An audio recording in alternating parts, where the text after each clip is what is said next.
Hi there, I'm Mr. Arkistall and welcome to video 5, which is looking at Western Front medicine. In particular, we're going to look at illnesses and wounds that were caused during the First World War. What I've tried to do really with this video is to break it down into two different sections. The first one is to introduce you to the groups of people that looked after the sick and wounded, and then the second is to look at or identify, the infections that they got and the kind of wounds that they would have experienced. We'll look at the causes of those illnesses, we'll look at the symptoms that the soldiers described, and also how they tried to solve it as well. I know there's loads of great videos out there that will go through these different bits and bobs. Hopefully this is going to consolidate everything you need for the historic environment. Behind me, I welcome you back to the Ypres salient in Belgium, and it just sets the context really for looking at illness and wounds, really. There's a lot of terrain that's taking place in this map. There's a lot of different kind of things that I'm going to bring up and mention, which we'll probably refer to. First of all, let's kick off with the three named groups that are on the specification, who are the Royal Army Medical Corps, who were founded in 1898. That's the first group. The First Aid Nursing Yeomanry, who were the second group. They were the first women's voluntary nursing unit set up. They were founded in 1907. And then the third group was the Voluntary Aid Detachment, which was another voluntary female nursing group, and they were founded in 1909. So before both of them, well, in fact all three of them before the war. Let's first start with the Royal Army Medical Corps. So the Army Medical Corps, like I said, was a 19th century thing. It was a branch of the army, and they were mainly to do with medical care and medical treatment. During the First World War, they were equipped with horse-drawn carriages or motorised vehicles that could transport the wounded away to the various different stages, which we looked at in a previous video. One thing to talk about though really is what was introduced by the Royal Army Medical Corps, which speeded up the way that soldiers and the sick were treated. When you're overwhelmed, and take for example the Battle of Passchendaele by 1917, there were some great war diaries and some really interesting books out there that you can find that talk about some of these experiences. Really interesting. And one of the great things really about that system that they created was that they could speedily assess soldiers to work out how seriously they were. It was known as triage, which is kind of a key word. Triage coming from with tri within it, meaning three. Meant that there were three different stages. So what would happen is an orderly or a member of the medical team would see a wounded soldier and think, first of all, which element of this are they? One, is it that this person is slightly injured, in which case we could patch them up, treat them, and then off they go, which is always, like I said, the very first thing they want to do in terms of treating soldiers in the First World War. Get them back, get them out and get them back. So stage one of triage, are they slightly injured? Can we treat them and then move them on? Stage two, do they need to go to hospital? So do they need hospital? In which case, let's get transport sorted for them. Let's load them up. Let's move them on and let's get them to the next stage. And then the third part of triage was beyond care or beyond help, which was that the best thing you could do is make the patient comfortable. However, it's more than likely the injuries or wounds that they've suffered won't or can't be treated, in which case they would leave them and focus on another soldier. It's difficult to imagine that kind of scenario taking place, but triage was really that identification of whether this person could be treated quickly or not.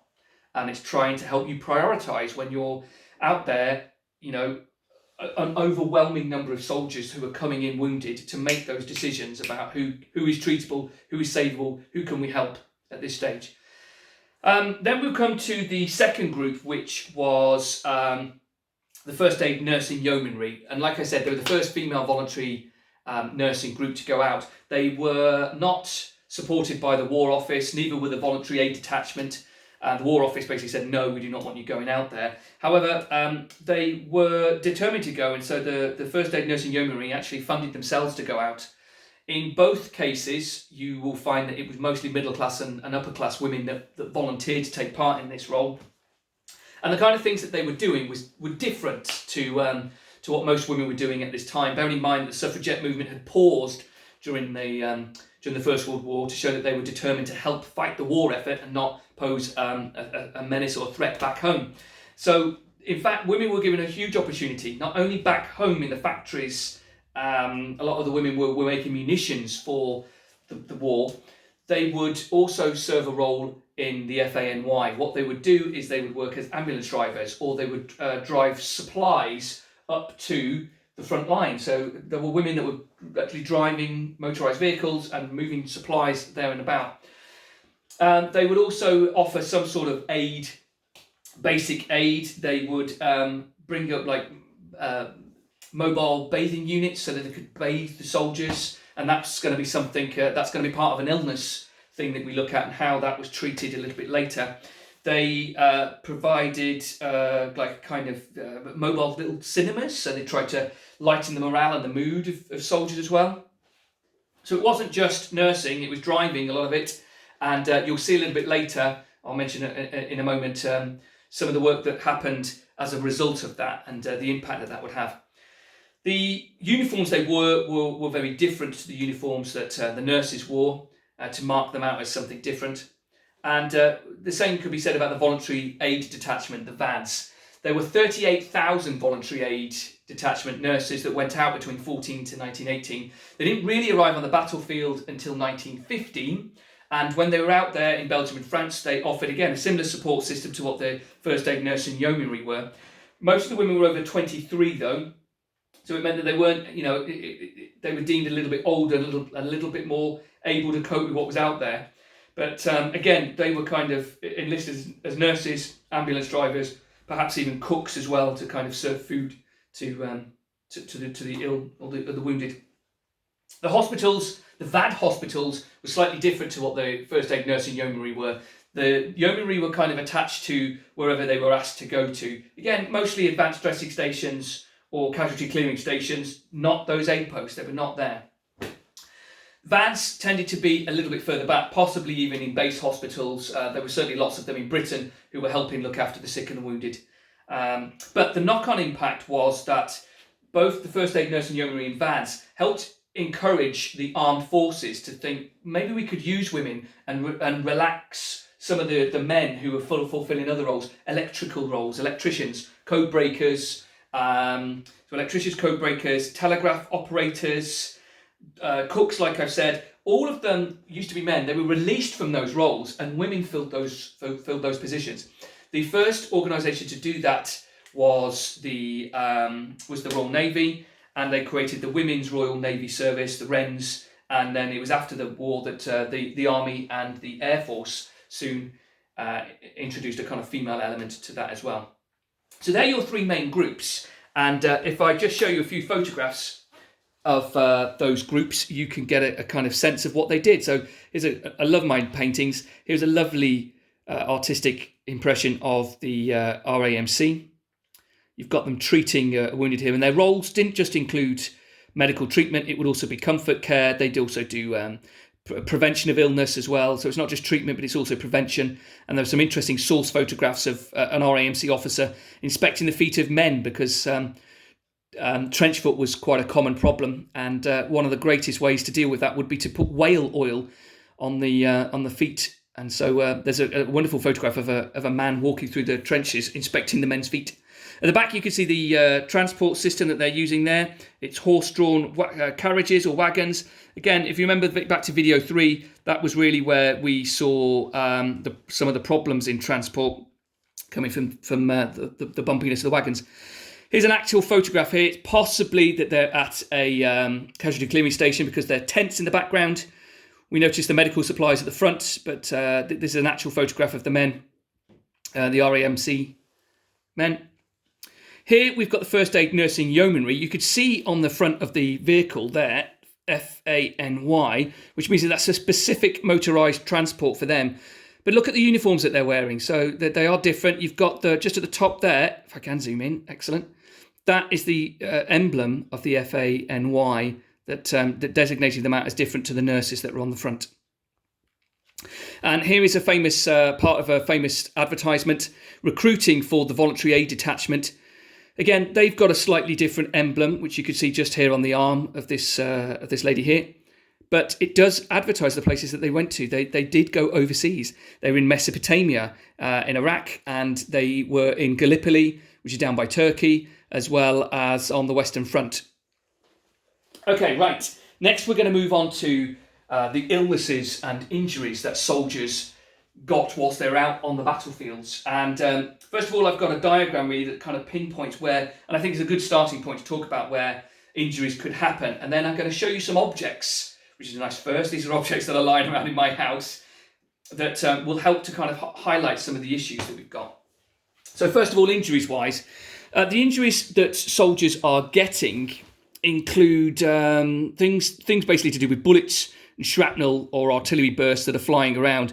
So you've got things like head wounds. Before the Brodie helmet was mass distributed on the Western Front in 1916, the helmet was in fact patented in 1915, but it didn't really get to the troops until 1916. That would protect about 80% of soldiers. It was estimated that 80% of soldiers were saved by having a metal helmet instead of a cloth one. But head wounds was quite a high problem. Arm injuries from explosive shells or artillery. Same could be said for leg wounds as well. Lots of leg wounds kind of came from bullets and so on.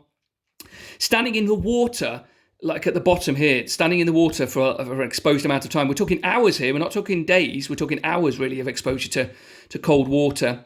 Led to trench foot, and your foot would start to decay. The mud itself was an interesting one. A British surgeon famously said, "Every gunshot wound is more or less infected at the moment of its infliction," meaning that the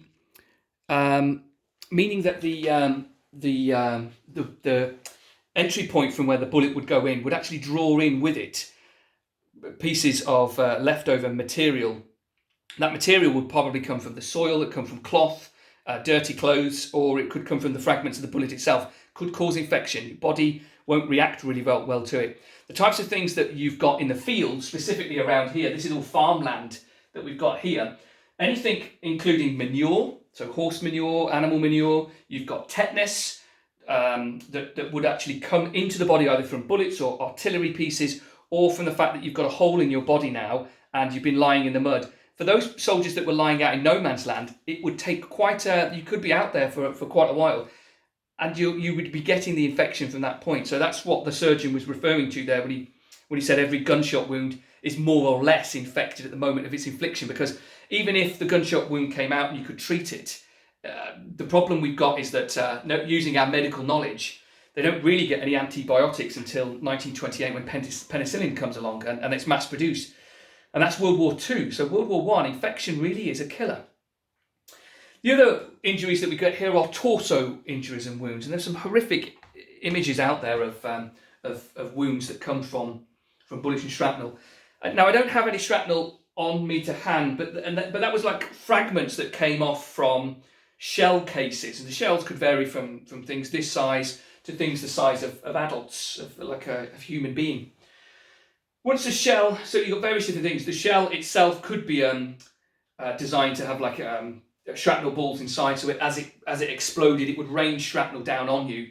The casing itself would also break apart, and that shrapnel, that kind of broken part of the casing, would do quite a lot of damage if it hits you. That's why when the helmet was introduced, it actually did start to save a lot more lives, because obviously the head is quite a vulnerable thing as you're charging across no man's land. The kind of things though that you've got out there that are causing these wounds include bullets. This is a German Mauser, and this is a cartridge from a German gun. Both of these were found on the battlefield site in France, I'm afraid, rather than Belgium. But you can see here that that really is the bottom half. That's the cartridge part of the bullet. The bullet bit is this bit here, and this is the bit that kind of gets disregarded on the floor. But these things were huge. These things actually did a lot of damage to the soldier. And you can see here, this one's been crushed. And at the top there, you've got the actual bullet itself. But as that is entering through, that's just one bullet. As that bullet is entering through, the damage that's caused as it exits is quite severe. And that's where we've got infection coming through. But it also can do things like, open your arm up. It could suddenly blow off fingers. So you might have to have some of this amputated or sewn back up. Damage to your face, again, is going to be quite severe. So parts of your cheek would be removed, or maybe if, sorry, I know it's medical history, it's quite graphic, but as the shell explodes, it could rip off, and there are photographs of people who've lost their jaw or nose and so on. So bullets were, even one bullet was had quite an impact on the body. Loss of blood was a problem that really didn't get solved until blood transfusions came along. And we know that in 1901, they identified blood groups, but it's not really until the First World War that we get we see mass use of blood transfusions. But even then, we've still got to get to a blood supply. But we'll talk about that in another video. Okay, on the side of that then, well, let's talk about some of the other things that are going to cause some issues.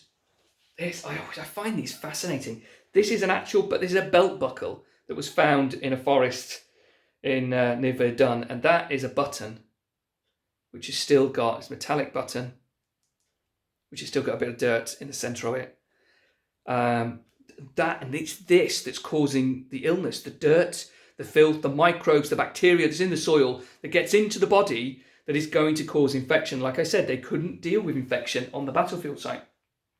So even these little things here, these little reminders of the war, a belt buckle and a button, these just help to remind us that material, the uniform you're wearing, if that gets into the body and it's left to sit in there for a little bit of time, again, that's going to cause infection, big problems. Tetanus is also going to come from things like this. This is barbed wire. So obviously it's been in the earth and it's corroded a bit, but scratching on things like this is going to cause issues. And remember, barbed wire has been bouncing up and down. It's been sitting in the mud as well, and that's going to cause quite serious issues. So what I've tried to do is break these down into a series of, I think it's 5 different illnesses or injuries that soldiers got during the war. First of all, trench foot. And for each of these, I've got a little photograph. I have not got your photograph of trench foot. It's just barbaric to see trench foot. This is an illustration here of the things that are causing trench foot that was shown at the time. So this is a medical diagram. You've got evaporation, matted socks, and moisture. It is water. It's the rubbing of the water of the wet socks and the tight boots that are causing it. So let's kick us off with trench foot. First of all, symptoms. The most obvious symptom is discolourment of the foot. So it would either go blue, eventually it would go black if it wasn't dealt with straight away. There'd be blistering, perhaps numbness, it would swell. Second stage symptoms would include it going black, which is when the actual tissue starts to decompose, and it could spread. The gangrene, once it gets into your body, there is really no way of stopping it, especially at that time. The only way really to get rid of it was to get rid of the limb, and that's where amputations took place, and that's your casualty clearing station we're talking about there in terms of your evacuation route. What's causing it? Water. Mud, water. That's why those duck balls are really important, to keep your foot out of the water. It's the friction, it's the tight boots that's causing the kind of like moisture to stay in your boots as well. How did they deal with that? Well, there were 2 ways. The biggest way was prevention. Prevent your foot from getting wet in the first place. The medical records at the time suggested that soldiers be given 3 pairs of socks so that they could change their socks as often as they could. Bearing in mind the conditions they're in, it's really difficult. You can't light fires in the front line trenches to warm yourself or heat those socks. It's only when you're further away, hence the change of socks. You'd have to leave some out on the line or some in a little hole or on some boarding somewhere whilst you're changing and wearing another pair. Second of all, I mentioned it earlier, whale ointment. It was a great way of being able to kind of like, almost like a moisturiser, I suppose, keep the foot as kind of sterile as possible so that the water didn't have the same effect. Another way would be to pump the water out of the trenches. Remember, on places like Belgium here, this is quite clayey landscape. The Germans have got a lot of the high ground. You're going to be sat lower down. The water's going to filter into your trenches, so you need to pump it out. Sanctuary Wood, which is just here on the map, there are examples of the pumps that were there to pump the water out of the trench, which is around Hill 62. The other way, obviously, to deal with it was to amputate. That was it, to get rid of the gangrene if it got to that stage. Okay, next, number 2, we have trench fever. Picture of a louse here. It wasn't until 1915 that they discovered that lice were causing trench fever. It wasn't really effectively until 1918 that they could diagnose it definitely as that. So it was really guesswork. But trench fever was horrendous. First, let's kick us off. Symptoms. Severe headaches, bone and joint pain. And that joint pain and bone pain lasted for about 5 days and it would come back. So it wasn't something that just disappeared, it kept coming back. And you'd also get shivers as well if you've got trench fever. What was causing it? Predominantly it was the lice. They guessed it was so in 1915. And so they introduced, so this was how they treated it, how they dealt with it. They introduced fumigation as much as possible. So delousing is where you get that phrase, to delouse, to get rid of the lice. Lice liked warm conditions, and so they would lay their eggs inside their uniform, in the hot parts of the uniform, under their arms, groins, neck, around the lower parts of the back.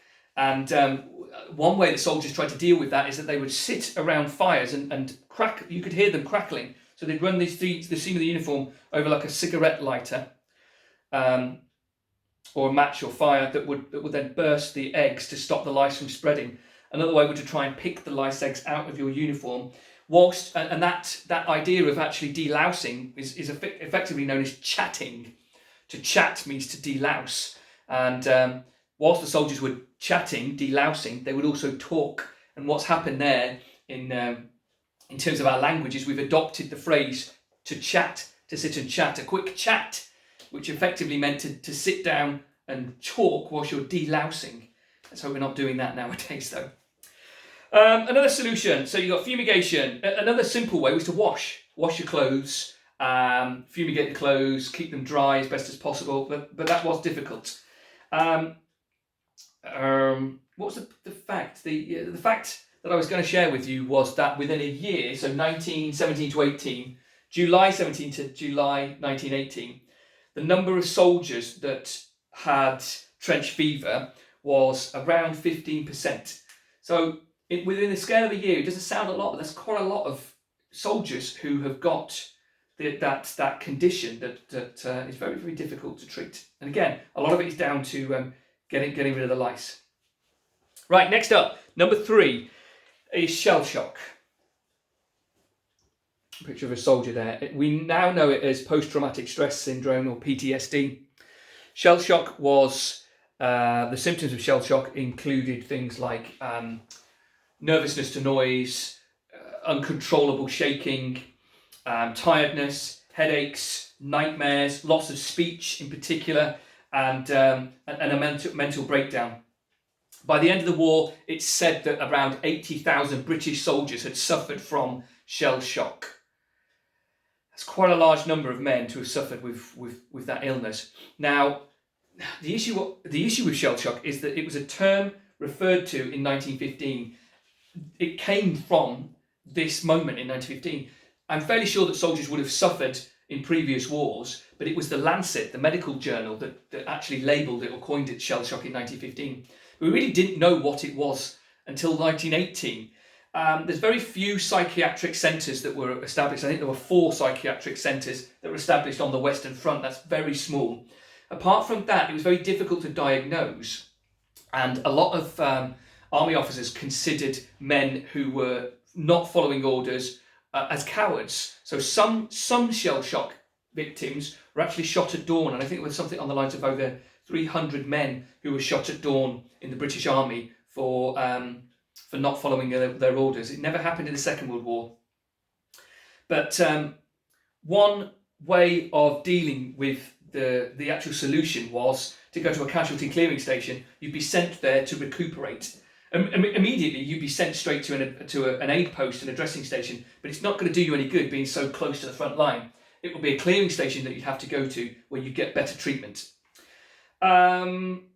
It was usually combat stress that was causing it. Like I said, it was the artillery shelling or the enemy fire that was constantly bombarding you that caused that. And there was an interesting documentary the BBC did many years ago where they showed you footage of shell shock victims, and anything could set it off. It could be a whistle and they would just hit the floor, or they just couldn't walk. They had difficulties walking without shaking because they just had that constant bombardment. And imagine the Battle of the Somme, where you've got a week really of heavy artillery firing constantly all the time, that is going to cause a serious effect on you. Fourthly, we've got wound infection. Now, we talked about wound infection, but just a cartoon, I suppose, illustrated impression of that. You could see that the effect a bullet would have, shattering through muscle and bone as it enters. That's the kind of thing that we've got going on when you're being shot at with bullets that go through. There's an interesting story that we were told once on a battlefield tour in Thiepval Wood, which is in France, which is where one soldier had got his in his putty around his boots, his spoon. He'd be carrying his spoon. Instead of putting it in his mess tin, he found it easier to just slide it down his putty. The putties ran up to your kneecap, and what they found is there was a hole in the spoon, which indicates that a bullet had entered through his leg, shattering his leg bone, and it had gone through the spoon. So they knew that the cause, it eventually killed him. It was the cause of death was actually from that bullet that had gone through. Perhaps causing infection, I don't quite know. Right, in symptoms for wound infection. It's as straightforward as that, really. The cause of that would be bullet or shell fragments entering through the body, taking material from your uniform, taking soil material, whatever, inside the body. The most serious type of wound infection you could get would be gas gangrene, which sounds like it's going to be caused from gas, but in actual fact, it actually came from soil that was causing that, and it was very severe. There was no known cure for gas gangrene, and that was difficult. It also meant another kind of cause was time, in an odd way. If you were still out there in no man's land for a considerable amount of time, and you'd been shot, the damage to your body, you need to be treated as quickly as possible. The time it's going to take for a stretcher to get to you, you probably lost quite a bit of blood at that point as well. Solutions. If I'm honest, the only real way to not get infected was to not get shot. So the army came up with the introduction of the Brodie helmet, like I mentioned, which was mass shipped out in 1916. That saved a lot of people from head wounds in particular. In terms of the actual infection, like I said, there was no antibiotics to deal with infection, so infection rates would be high. Finally, we have the final part of our illness and injuries, which was gas. And I think this is a Singer Sargent painting. I just thought it was a nicer image to show than a photo. This shows you the gas victims who are holding on to each other's shoulder so that they could be transported and moved. It's a harrowing sight, really. And as you can see there on their eyes, they've got bandages. So one of the symptoms of gas was blindness. Gas would be fired from gas cylinders or gas canisters. The French and the Germans and eventually the British all used gas. Phosgene, chlorine, which we talked about in the Second Battle of Ypres, was used by the Germans, and mustard gas, which was being made in Avonmouth in Bristol in factories by women. So gas canisters, like I said, they were the cause of gas illness or gas injuries. Symptoms included blindness, loss of taste, potentially a loss of smell, and coughing, obviously.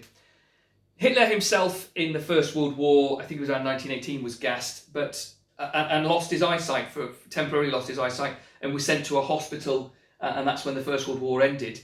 So the actual number of British soldiers that suffered from gas or died, in fact, of gas was 5%, so it was quite low. But how do you actually try and treat this thing? Well, 1915, that's when they experimented with handkerchiefs, spur of the moment, just urinating on them to neutralise the effects of the chlorine gas. Another way was to actually just pour water, as soon as possible, pour water. This is a canteen from the First World War, and you carry water with you, perhaps to kind of clear out the gas as best as possible. To pour water on you was one of the things that was done at the time. Eventually what would happen is they would make a series of gas masks. Now this gas mask is from the Second World War, and it gives you an idea of a civilian gas mask. I'm afraid I don't have a gas hood. They started off with gas hoods. It's quite an old gas mask here. You can see the filter at the bottom. This is what they eventually became like by 1917 and 1918. Gas masks went through a transition. In 1915, it was a simple hood with a plastic visor and a small filter on, and then eventually it would become these masks that we know now. There's your viewing port bit, and there's your filter at the bottom. So all in all, you've got various different ways that are going to kill you out there, but not only the bullets or the weaponry, but things like the microbes in the very soil that you're sitting around. You know, that's the habitat you're living in, and that's the thing that's potentially going to harm you the most. Not only that, you've got trench fever and trench foot. They are things that come from the conditions that you're living in. So your environment is probably going to be one of the biggest things that's giving you these illness and injuries. I hope that was an interesting video for you, and I hope that was useful. In our next video, we will start to look at the kind of treatments that were brought in to kind of help with these illnesses. Thank you for listening. Goodbye.